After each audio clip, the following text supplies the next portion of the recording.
Okay, after Peter will come Cat George, but first I'll read a brief poem. This is called 0 to 1. This is after an interview of a soldier from Iraq or Afghanistan. He said, it's very hard to kill a man, but once you've killed one, it's easier to kill the second, third, and fourth. This is called 0 to 1. The math is easy. Easy as breathing air. Killing is hard, but once it's done, you know, to go from 1 to 10 is brushing angel hair. Touch the cold blue bayonet, climb the winding stair. You dream of ashen stumps along the river as you row. The math is easy, easy as breathing air. The stair is white, turn out the light, close out the affair. Separate the pole in spring, tell your cell to mow. To go from 1 to 10 is brushing angel hair. Clarify the windows and see snowflakes from your chair. The blanket is folded, the water table's low. The math is easy, easy as breathing air. Fold your knees and say your evening prayer. The arteries are clear, but they say the traffic's slow. To go from 1 to 10 is brushing angel hair. The neighbors nod and say you've paid your fare. Load the CD, aim the pipe, you cannot stop the flow. The math is easy, easy as breathing air. To go from 1 to 10 is brushing angel hair.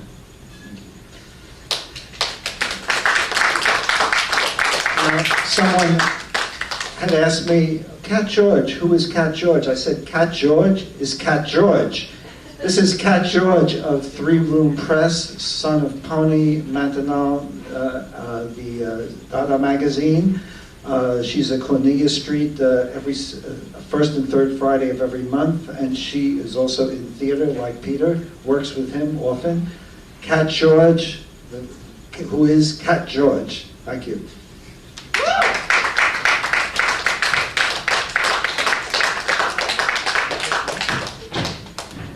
Thanks to Bernard for putting this on. You know, it's a great feeling to read with so many great poets.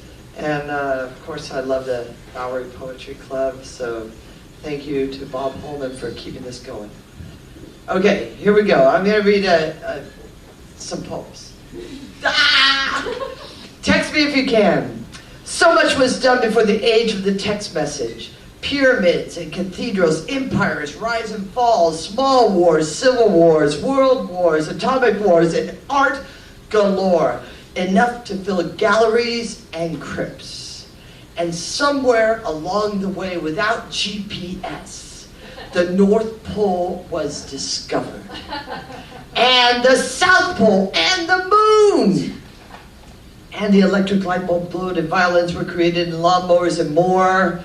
Yes, back in the days before smartphones and tablets, people grew fat or starved and watched movies or stars, and sometimes movie stars or star-filled movies, and they danced and died and invented vaccines.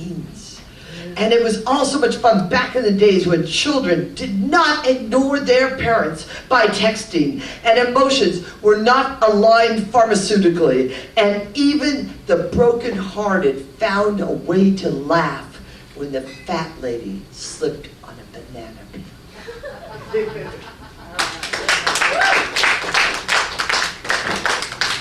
Shoe. In some places, a bandit would kill you for your shoes. Life is cheap. Shoes are not. I cruise village streets.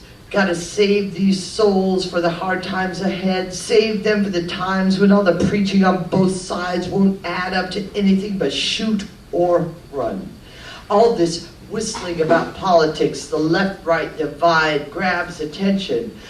The ideologue of the moment whips the crowd up to a furious yes or no. The protest rhymes are standardized. Fist, shake, feet, stomp, us versus them. This thing ain't going away easy. It's crunch time. I keep my shoes on, ready for action.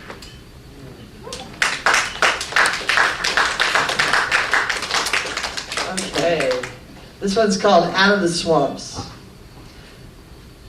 I keep my rifle clean and oiled, my uniform neat, my coffee black. I was not raised here like this, back in the Florida swamps, aching as a teenager for any way out. First meth, till a friend died, then endless hours online, talking to friends I'd only imagined the touch of. The dog was the only real love of my life.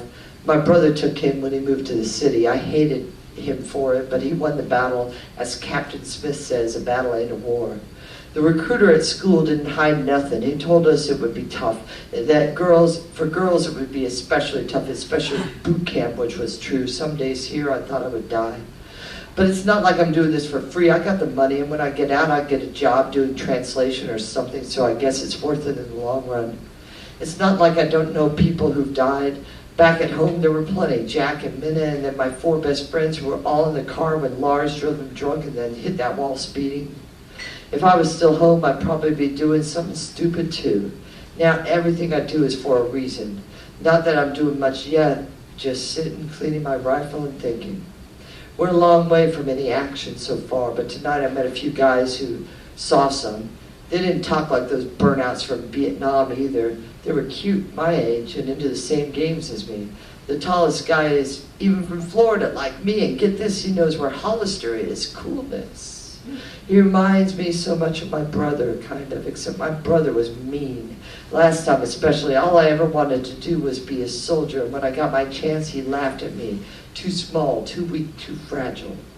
I keep my rifle clean and oiled, my uniform neat, my coffee black. Wonder what he'll say to me next time I go back. One thing for sure, the only one laughing will be me. Count on it. Pow, pow. Yeah, right. Like I would. Here comes the sergeant. Lights out time again. Woo! So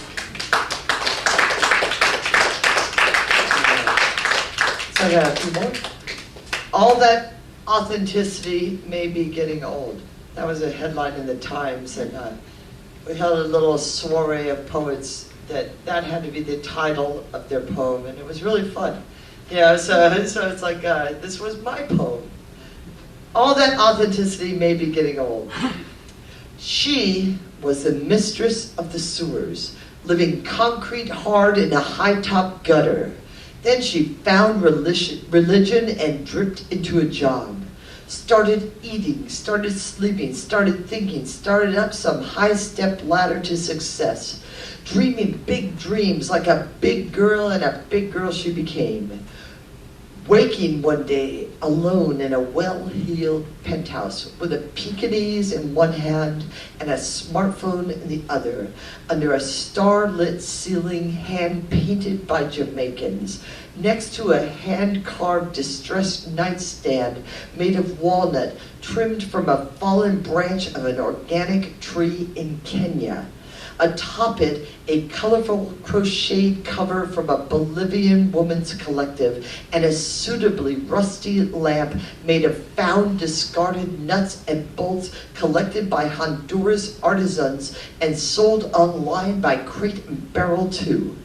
She slept under a quilt she purchased with a friend. There was some story behind the 24 squares, but it was complicated, kind of hard to remember.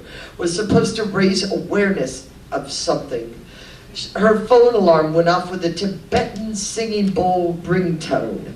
Time to get up and make coffee from coddled Ecuadorian beans, which she poured into a sunset gradient hand-blown glass espresso cup, stirred with a tiny spoon crafted by silver miners while they were trapped. It was all so authentic.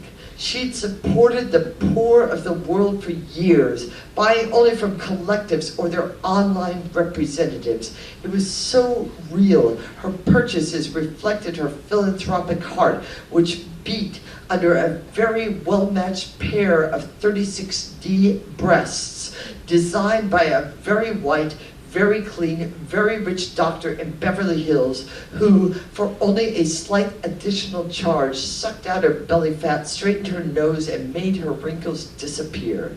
She never told anyone about it, not a soul.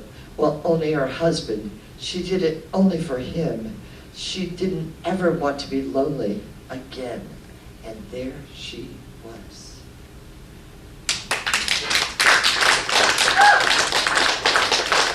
Okay.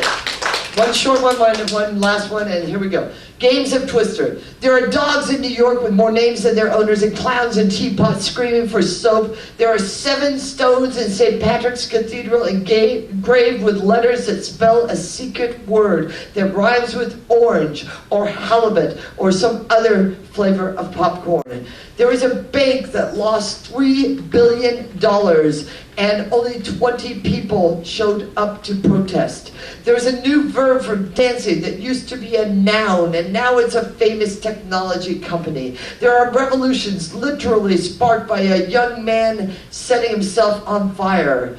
I spout, keep your fires burning. Thousands of poets are in flames. A million flashes of light. A million words, phrases, stanzas, forms, created alone in tiny rooms, whispered to others in tiny rooms, shared, spared, loved, forgotten, and even then it matters. Believe it matters. And finally, this is called Once in a Lifetime.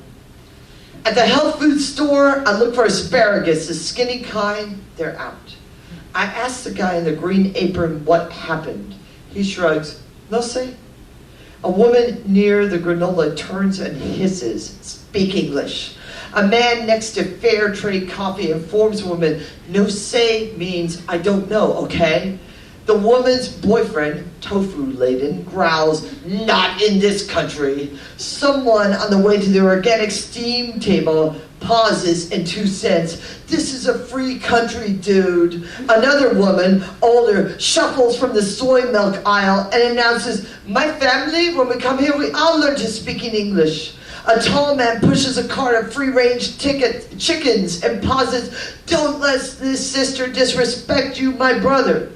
By now, the vegetable aisle is packed with screaming health food shoppers, all saying what they really feel, blaming or defending the right of a Mexican man in New York to answer a question about missing asparagus in Spanish. He gazes at his shoes, and the arguments rage. A manager squeezes in, broadcasting concern. Things get hot, arguments wander, twists get personal. Someone farts, someone feels up someone's tits, someone steps on someone's bad foot. I pick up an organic celery root for self-defense. I'm just about to hurl it when, just then, someone starts singing. Start spreading the news.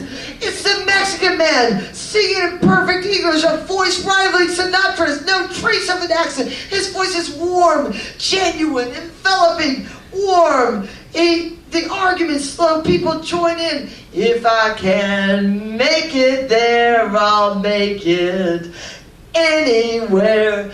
Tears flow. The sound of our voices bursts through the ceiling. And at the end of the song, it rains rose petals on us. And a warm glow emerges. And we hug each other. And for a special, magical, wonderful moment, everything is perfect. And then someone asks if the rose petals are pesticide free. Thank you.